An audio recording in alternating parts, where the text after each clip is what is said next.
In this video, I'm going to show you how you can increase or reduce the border size of your shapes or drawings in Google Slides. If you find this video helpful, I'll kindly request that you support me by liking the video and also by subscribing to this channel. Now to get started, I'm going to go ahead and add a shape here. So for that, I'll click on Insert, and then under Shapes here, I'll go ahead and select a shape.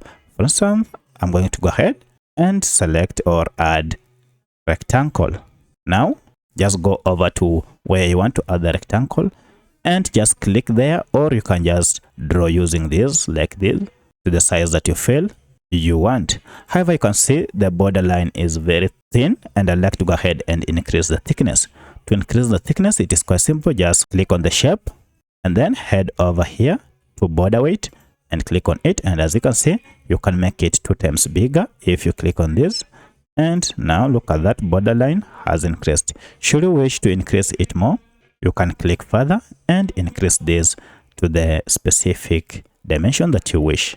So you can increase or reduce this. The same applies to if you had drawn a line. You can also go ahead and increase the thickness of that line using this line weight option. So that's how you can increase the thickness of your drawings or of your shapes in Google Slides. If you have any other question, kindly let me know in the comment section. Otherwise, thanks for watching and let's meet in the next video.